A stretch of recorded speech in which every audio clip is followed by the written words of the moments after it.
Hey, welcome back to the Intentional Mind podcast. I'm your host, Ange Barnard, and today's episode is the final replay of the season of this podcast. And it's a popular episode focused on helping you understand more about your mind so that you can actually design the life that you want. It's one of my favorite episodes due to the wisdom that you gained from this episode. So we had to replay it to wrap up season 2 of the show. Here we go. I'd say what I'm about to share with you on this podcast is wisdom that led to me making so many of my dreams a reality. I think things really shifted for me in my life when I learned more about how the mind works and these 4 specific things. That's what I'm going to talk about on today's episode.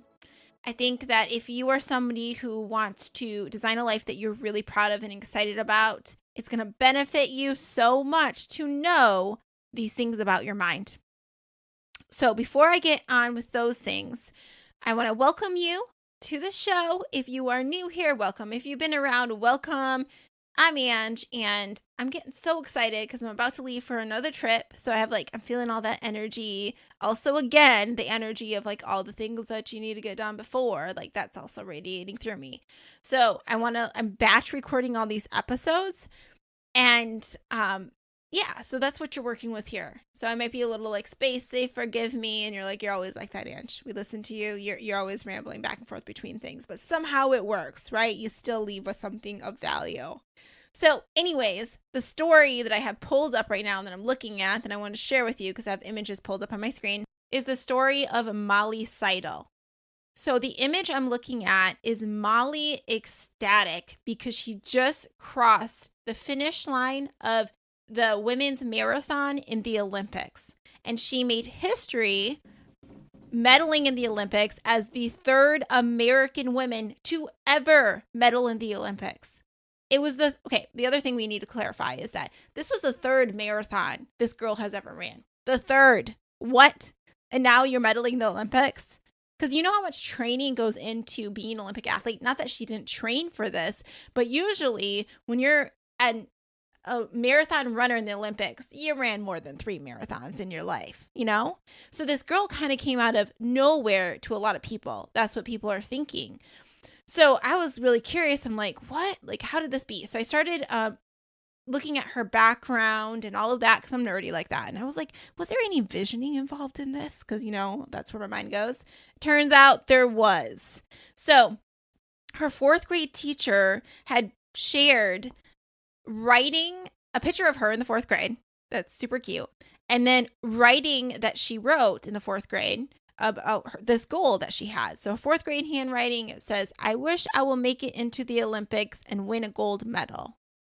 This girl has been dreaming of being a Olympic athlete that medals since she was in the 4th grade. But what's really interesting is that she went through a really severe eating disorder that got her checked into an agency. So obviously what that does to your body is horrible. So the fact that she's able to recover and be strong enough to be where she is now is whoa, and doing it fairly quickly. And then on top of that, I read that she was just a year ago or something a year or 2 ago, she was babysitting and was a barista. But look at where she is now. Here she is becoming that person that she dreamed of being ever since she was in the 4th grade.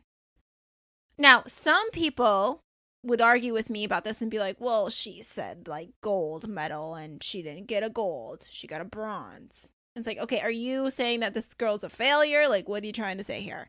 Because the reality is that every time we set a goal for ourselves, it's the reason we want the goal anyways is because we think the goal is going to make us feel a certain way, right? So think about it this way.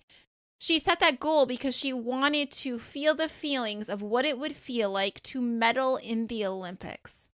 And that's what she achieved, was that feeling of, and probably even greater than what she even imagined, because who knew in 4th grade that she would have to overcome all the things that she has overcome to get to the point that she is now.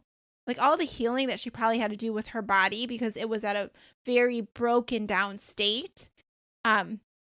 to like where she is now, because I mean that's a lot to take on the body, where you get yourself in such a bad state where you need to be checked in to an organization to get help because you're on the verge of possibly killing yourself from the eating disorder or something like that, to like very quickly becoming so strong to be an Olympic athlete.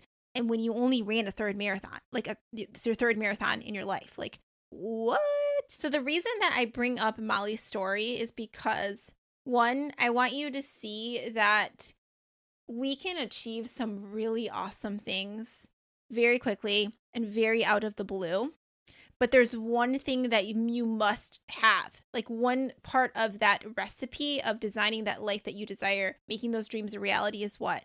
It's the vision for it. Because so often we get so wrapped up in the how of it, and all that's a part of like the process to getting there, that we forget that the thing that is the most important is just the vision in itself, allowing yourself to have that vision. And when you believe for that and you focus on that and you apply what I'm about to tell you here, consider those 4 principles of your mind, it's amazing what can happen for you very quickly. All right, so my notes come from Marissa Peer.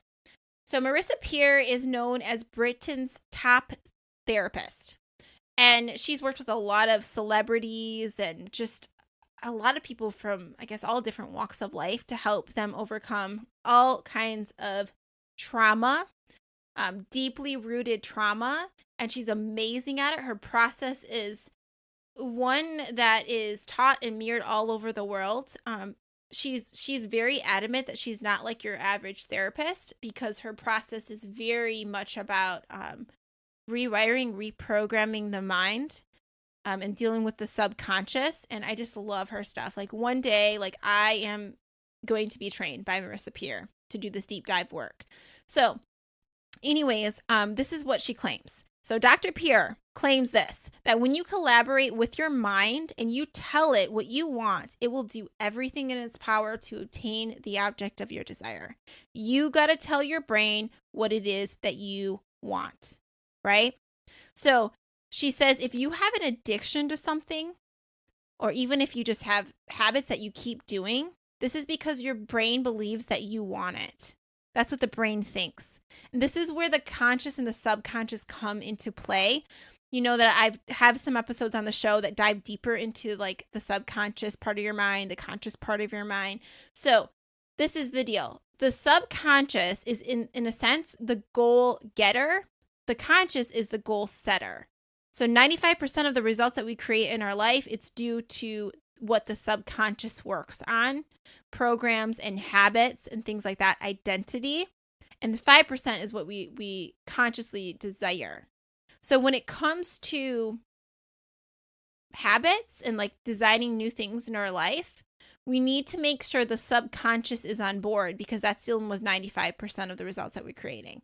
A lot of us are just dealing with our conscious mind, and we're like, oh, I want this, right? We think about it, we dream about it in our conscious mind, but we don't do the work with the subconscious to have the subconscious on board. It's kind of like you have the captain, but the crew members aren't on board with you. Right? So, or maybe like you have a CEO of an organization, but none of the coworkers stand behind the mission and are following it or are going to work towards it.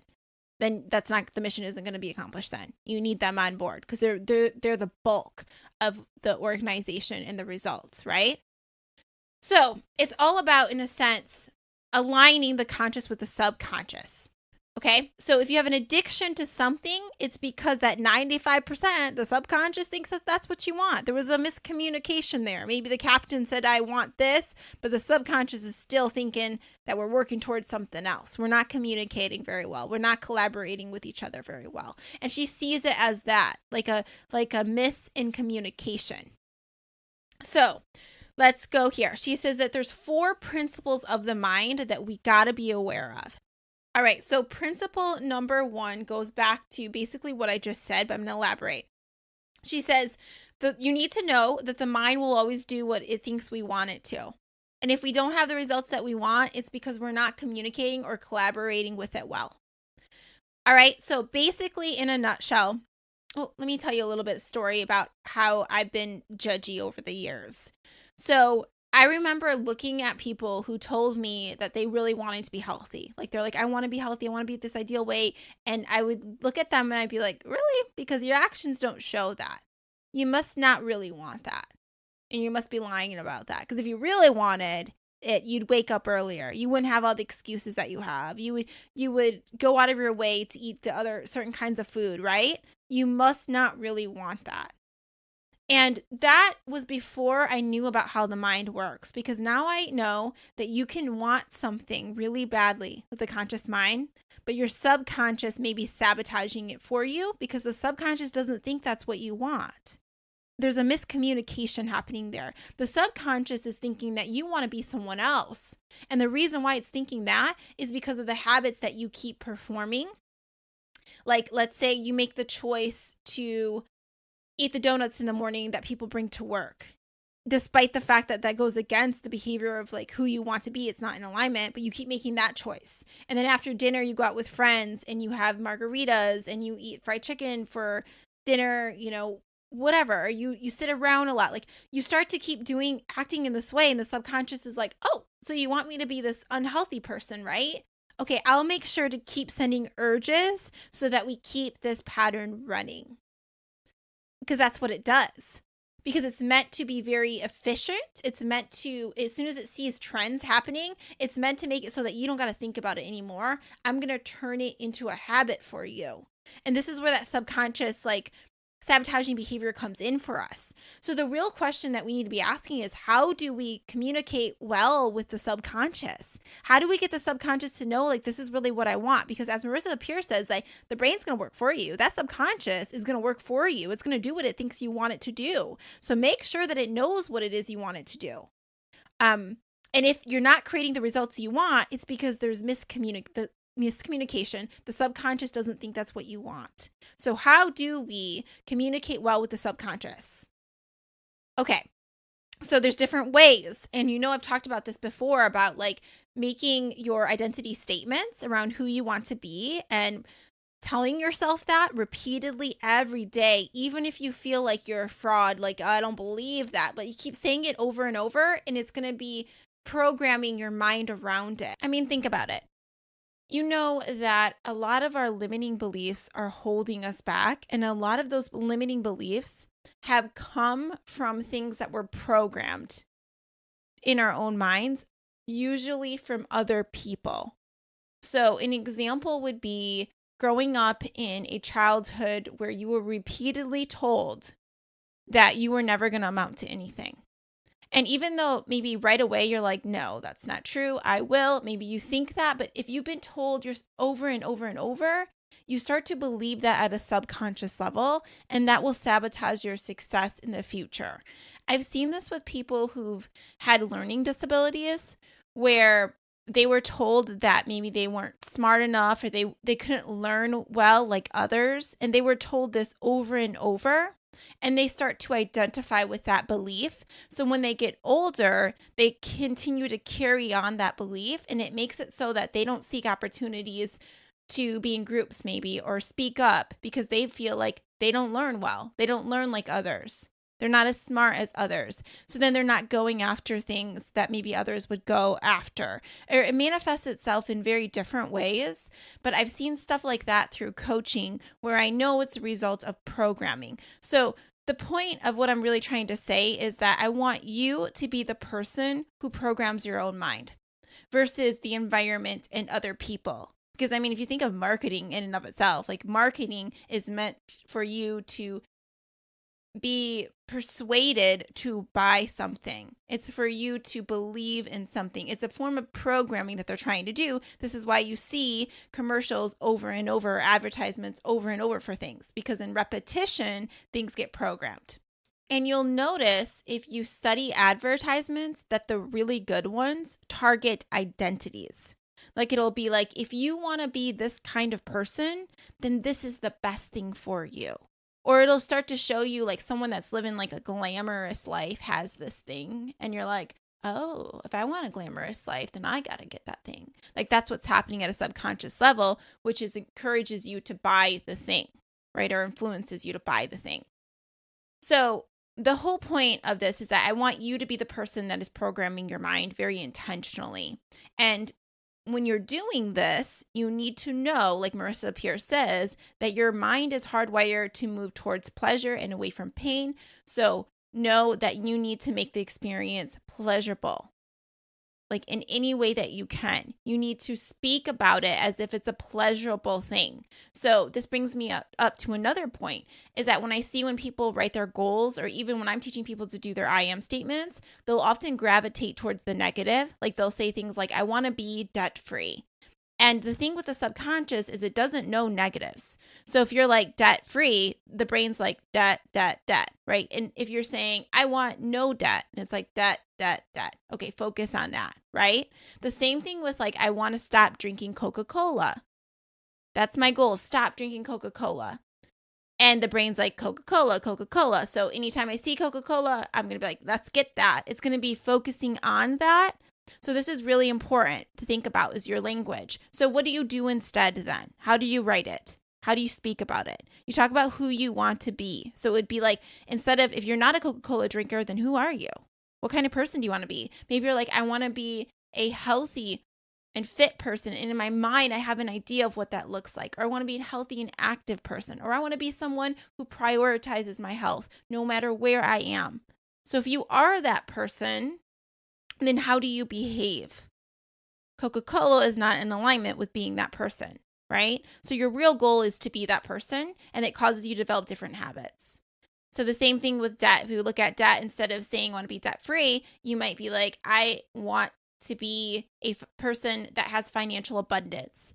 I am a frequent traveler. That's who I strive to be. Okay, so if you are a frequent traveler, if you're someone that has the finances to travel often, how do you behave every day? Do you spend a bunch of money on, online shopping constantly? Or are you someone that actually saves that money for you to go on your next experience? So for me, I'm a frequent traveler. So what I do is I don't spend a bunch of money on things that probably most people do spend money on. Like, even my car payment. I don't have a car payment because I'd rather use that money for traveling. I don't continuously go out to eat constantly because I'd rather save that money for me to have a really cool experience when I'm traveling. Like that's how I'm thinking. And then the habits I have are related to how I budget my finances, how I spend my money. It's related to what I do with my time as far as how I look for trips, how I obsess about finding trips that are really fun online. Like Ian and I spent hours and hours researching the best ways to travel, locations that we want to go to, how can we get the best bang for our buck kind of thing. Like those are habits that we've developed because of how we identify. And that's where the real work comes in. Okay, so all of the principles of the mind, they're going to relate to each other. I'm already leading you guys to the next one. So the next one, the third one, is the way we feel about anything boils down to two things: the pictures we make in our heads and the words we say to ourselves. Okay, so the way we feel about anything has to do with two things: pictures and the words that you use. So if you're feeling crappy, it's because you're making up some pictures in your mind. You're seeing some stuff that's causing you to feel that way. An example would be people, let's say you are worrying about your finances and you keep picturing in your mind your car breaking down, or what if somebody gets really sick, and what if I have to be out of work for a long time? You start to keep visualizing that, right? And then what happens is the subconscious is like, oh, since you keep thinking about this, you keep visualizing this, are you telling me that this is who you want to be? We want more opportunities that align with this behavior and this vision that you've been creating for yourself.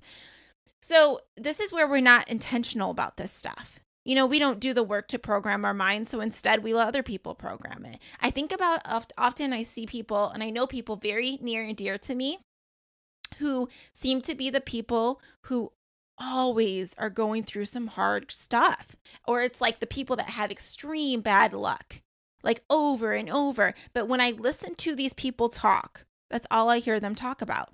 And I know in their mind constantly images are being played in their mind like a movie of all the things that could go wrong. And then those things go wrong. So I'm very mindful of how I start, like what the pictures I'm making up and how I'm talking, because I see myself going down that path at times. I'll give you another example.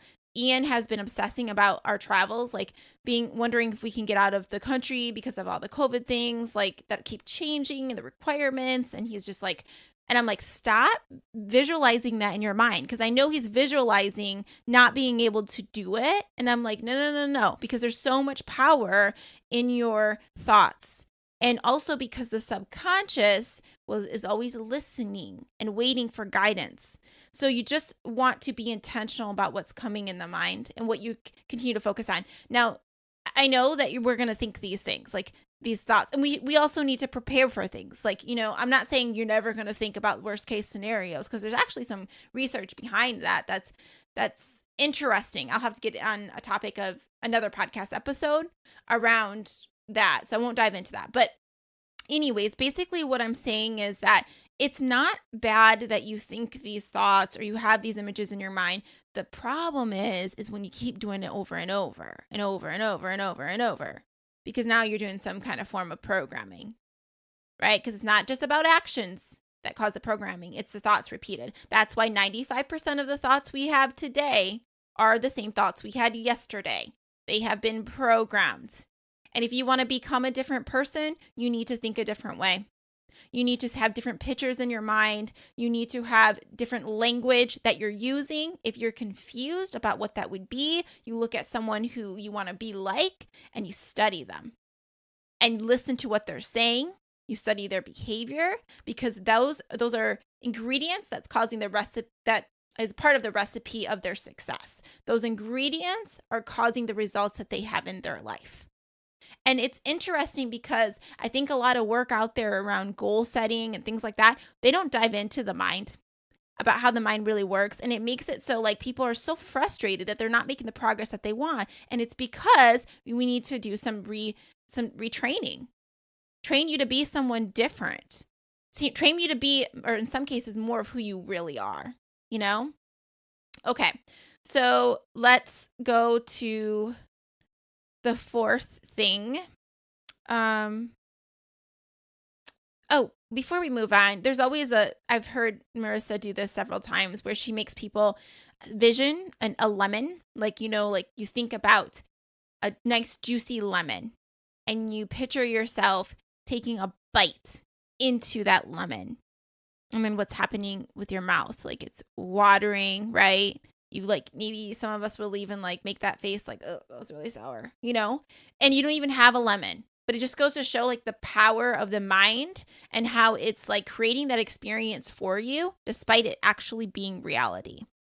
And the more you visualize something and you create that experience in your mind, the less that your subconscious part of your mind is going to have resistance to it. So if I visualize myself, for example, hiking the Appalachian Trail and getting through it and being in those tough conditions, but actually getting through it. So it's not a problem that I'm visualizing, in a sense, that experience of the negative part, but I visualize myself getting through it. That is the key here. And that's what the research shows, is that if you visualize that part, that success that you want, you can add in some of those things that might be challenging, as long as you visualize what you really want. And that's really the main emphasis, the main point of the movie, if you will, right? That will serve you, because it's no longer a new thing to the brain. So there'll be less fear and resistance towards it, because it's oh, I've been here before. I've experienced this. I was reading one time a Chicken Soup for the Soul story, and there's some really good ones. And there was one about this beauty queen pageant winner. And basically all I remember from it is that she was dreaming of being Miss America or something like that. And when she officially was crowned, they said how are you feeling about this whole experience? And how did it feel to get crowned? And she's like, well, I've experienced this so many times before. I've walked on the stage. I've felt it so many times. This isn't my first time I felt this. And they're like, wait, what? because this is your first time. Like, you've never been Miss America or whatever. And she's like, no, in my mind, I went through this over and over and over. It's just like Bianca Andreescu, who I've mentioned before, the 19-year-old tennis player that beats Serena Williams, like just 19 years old, comes and beats like one of the best tennis players out there, that even if you don't follow tennis, you know who Serena Williams is. She said over and over, like, I visioned myself getting that trophy. My mind is like, my subconscious was like, yeah, that's who we are. That's who we're going to be. That's who I need to help you be. So I'm going to help you develop the habits to train to be this person. All right. So that all has to do with the pictures in the mind, the language that's being used, all that good stuff. Okay. The last principle that I want to go over is, this is what I have in my notes. Our minds love what is familiar. In other words, our minds are programmed to keep going over and over again towards what is familiar. So according to Marissa, she says, if you want to succeed in any level, you got to make what is familiar unfamiliar, and what is unfamiliar familiar. In a sense, it's about reprogramming again here. But looking at it in this way is going to serve you. So let's give you an example. Let's say that I want to be, I've decided I want to be a person who is, I'm going to go back to the health one. I know it's always easier to understand these, but I want to be that strong, healthy, fit person, right? I want to be her. Okay. So right now though, so I might then break it down and I would think like, what does she do? How does she behave? And maybe I study someone, I look at their behaviors. Maybe they have an early morning routine and they work out in the morning. Maybe they drink lots of water. They eat a lot of greens, protein, all of that good stuff, right? They spend time journaling. Like, okay, these are the habits that they may have, right? But that's not familiar to me. What is familiar to me is I sleep in, and when my alarm goes off, I hit snooze several times. And then I get up and I kind of rush frantically. I get my coffee, and then sometimes I just have to drink it in the car on my way to work. It just depends. And then I go to work, I feel exhausted there. I come home, I have the intention of working out because I missed it in the morning, but then I don't actually work out later because I'm just too tired, because I don't like the work that I'm doing. It drains my soul, blah, blah, blah, blah, blah, right? Hopefully I'm not actually explaining what some of you guys feel every day, but that used to be me. So anyhow, but then I've done some reprogramming and I've made the unfamiliar familiar to me. So how do I make the habits familiar then? Is that, okay, so the first thing that you can do is start to visualize that in your mind of you being that person. There's so much research behind this, is even like small tasks. Like, let's say you're laying in bed and you're about to get up. You can visualize yourself getting up and going to get your water and just like doing your movement, and just go through a little visualization and then go do it. There's tons of research that supports that. I have my Neural Wisdom book written by one of the world's leading neuroscientists that talk about just that simple little seconds of visualization and how much of a difference that makes in your ability to actually move forward and to do the thing. So how do we make it familiar? Going back to that is, we start small. It's like, think about it as introducing something, like a sample of it. So an example might be like, let's say I want to be that person that works out every day consistently.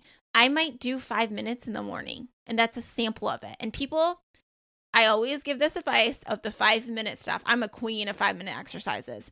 And people will say like, Ange, what is 5 minutes going to do for me? Seriously. And I say, what it's going to do for you is it's going to train your mind to be the person that works out every day, to be the person that prioritizes their health, that does it no matter what. That's what it's going to start to train your brain. It's going to start to introduce that identity. It's going to start to make it familiar to you. So it's kind of like you're in the mall. I remember back in the day in the mall, they used to give you like samples of like Chinese food. Like they'd give you like a little bit of teriyaki chicken on a toothpick, or like a little bit of rice or whatever. And people would sample it. And then they'd be like, I want more of that. They would become familiar with what that tastes like, and then think like, I want more of that. That's what's happening in the subconscious. It'll get familiar with like the sample of like the identity that you want to create. And then it's like, oh, this is who we're being. I want more of that. Or it'll get familiar with how good it feels to make yourself proud, how good it feels to move your body in the morning. And it's like, I liked how that feels. I associate that with pleasure. Going back to our other point, I want more of that.